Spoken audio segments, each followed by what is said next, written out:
My name is Rue, and I'm the last forest elf. I use the element of earth in battle to help my other sphere-wielding friends, and I work for Dr. Hyde in her lab. Today I want to tell you a story from my soul husband Nuada's culture. It's the story of Aillen Midgna. Sorry if I kind of butcher their names. I know my soul husband's from Ireland, but I'm not very keen on the language yet. And oh yeah, the other guy in it is called Mâcon. That's a super awesome name. Well, I guess that means the story's gonna be as great as homemade pasta and pop. Okay, I'm gonna read the story now. It was rewritten by a really neat person, but the story is super old, like Hyde. Okay, here we go. Aillen Midgna was a once powerful member of the Fae in Ireland. When we speak of fairies in this story, we are not discussing fairies as you may know them today. In Celtic terms, the fairies are otherworldly creatures or spirits who dwell in a plane of existence that is separate from that of humans. They used to interact with the mortal world quite regularly, but throughout history they became more and more scarce for a multitude of reasons. Yeah, humans kind of mess stuff up a lot. I bet it's because they cut all the trees down and got super greedy. Like, taking stuff from the fairies and not really offering anything back. If somebody came and took my food and said they wouldn't repay me, I'd be really annoyed. Aillen Midgna was a very well-known musician of the Troubadours. The Troubadours were a specific supernatural race in Ireland. His musical talents were as powerful as they were beautiful, and he was very aware of his capabilities. However, eventually, he and his family were banished to live as what humans perceive as a race of fae folk who walk among the humans. Okay, so Aillen got pretty cheesed about this, and that's because it's kind of like fairy demotion. If you live with the other fairies, you're like at the peak of power and coolness. Oh, drink every time I say cool during this story. Actually, no, I'm not telling you to drink alcohol or anything. Don't tell Hyde that I said that. Anyway, since he wasn't gonna be with his people anymore, Aillen kind of saw this as the lowest form of punishment. Like, if you were a millionaire who was a big shot CEO at a company for donuts that look like puppies. Oh wait, no, nobody would want to eat that. Never mind, just a big shot CEO. Then somebody took all your money away and said you need to live in just this teeny tiny apartment, like a frog apartment or something, with your whole family and work in a burger place now. He was kind of really offended by it. The banishment of Aillen and his family occurred because the Milesians, sorry, I might be butchering that word too. The Milesians were moving into Ireland at the time. The Milesians were the first humans to move to Ireland, so Aillen and his family were bitter over being moved away from their longtime home and disgusted by the fact that lowly humans were immigrating to his beautiful island. Wow, anti-immigrant dum-dums have been around for a long time.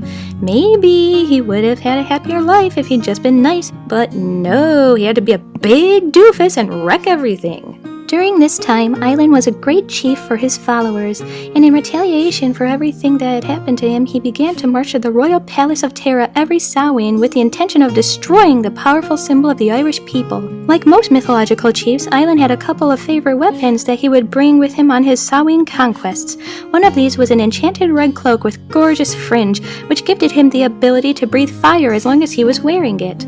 Whoa, wait a second, breathe fire? So this dude could just wear a blanket cape around Ireland and shoot fire out of his mouth like a dragon? You wouldn't even need any other weapons. Everybody would be so confused about seeing a weird dude in a cape spitting flames that he could just be like, I am your new god, Mr. Flamey Capes, and you will surrender to me. So crazy!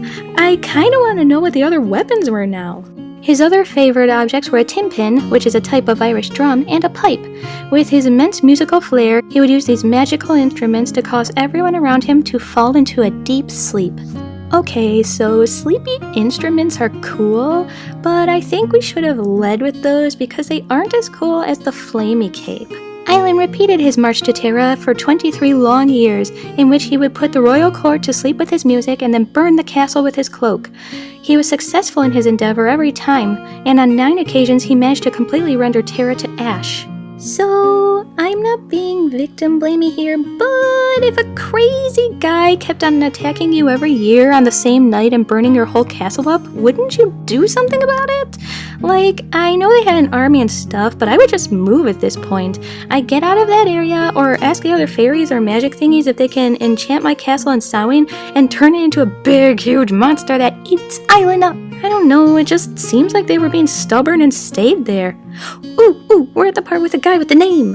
One year, Finn of the Fianna decided to attend the yearly Samhain feast. The king addressed his court that night and announced that if anyone managed to keep Aillen from destroying Tara, he would grant them an amazing award. Everyone but Finn thought the king had finally lost his mind. Nobody had ever been able to stop Aillen before, and many were too afraid to even make another attempt. One of the king's most trusted advisors pulled Finn aside and offered him a magic spear and a matching shield. The spear had never once failed in battle, so it would be the perfect weapon to finally rid Tara of the fairies' tyranny. Finn was given very specific instructions by the advisor that would allow him to remain unharmed throughout the night. When you begin to hear Aillen's music filling the great halls of the castle, you must touch the blade of the spear to your forehead between your eyes. This action will repel the music's power and you will remain awake. Wait, if the advisor already knew that, why didn't he just use the spear?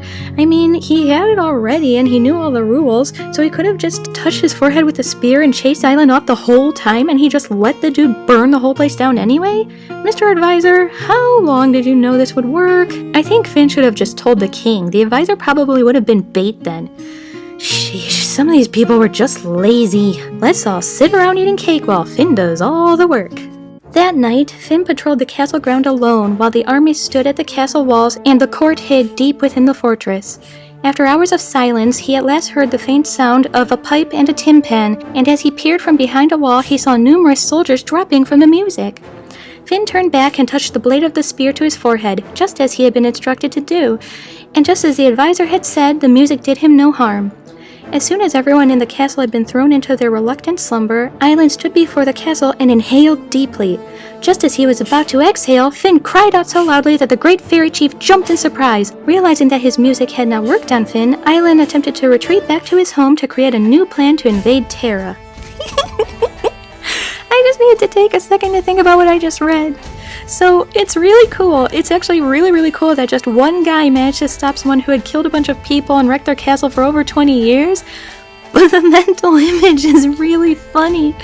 This big scary chief getting ready to blow his fire, and this guy just screams like a crazy person, flails his arms, and Aillen is just like, wait, what was that? What's happening? Let's get out of here. This dude is nuts. It's just kind of funny. Okay, so the next part is actually super neat. Aillen managed to escape the castle but was unable to get very far before Finn began to pursue him. As Aillen ran, Finn threw his spear and pierced the fey through his back. The force with which the spear was thrown caused the blade to pierce straight through Aillen's heart and out of his mouth. Holy cow, jeez! He needs to be a javelin thrower or something. He just threw a stick and it went through the back of his head and through his mouth. I kind of want to see that because it's just so whoosh! But also it sounds really gross and I kind of don't want to see it. Still, wow! No wonder he's McCool. Black blood shot out of the pierced cavities like a long dormant geyser erupting with the force of Mount Vesuvius. Ew! And stopped the chief in his tracks. Whilst the once powerful fairy was at last incapacitated, Finn lunged forward with the ferocity of a jaguar dominating its prey, drew his sword from its scabbard, and with one cut severed the head from Aillen's shoulders. As savagely as Aillen had ravaged Tara, so too did he meet a savage end. His head was set upon a pole to warn all Feyfolk that if they dared to attempt to enact revenge for their fallen brother, or to destroy Tara again, they would meet an equally gruesome fate. The King of Tara rewarded Finn's efforts by appointing him leadership over the Fianna, and for a brief time Tara at last knew peace. Oh my biscuits. Jeez, that was such a good story! I hope somebody makes it into a movie someday. Maybe they did though. I don't know, it's been a while since I visited the human world. If anybody did and it's as good as the story, let me know. There's actually a lot more that happens in Finn's story and in Aillen's story, but mythology is kinda hard sometimes. I mean, it was usually just passed around the campfire, so it was like a never-ending game of telephone. Then Ireland got invaded by Christians who wanted to bring their religion in, so the old stories kinda got buried, which is really sad. Like, there was really no reason for that. They could have just gotten along, but I don't know, that's what organized religion does sometimes. Anyway, so because of that, sometimes you might have somebody who hears a story where Finn touches his forehead with the spear, and another one where it goes boom right through his forehead. It just depends on who's telling it, so there is no right or wrong way to hear or learn a myth. It all just is kind of up to the interpretation of the person saying it. Anyway, I hope you guys had fun listening to my story tonight, and I hope you had some really yummy snacks.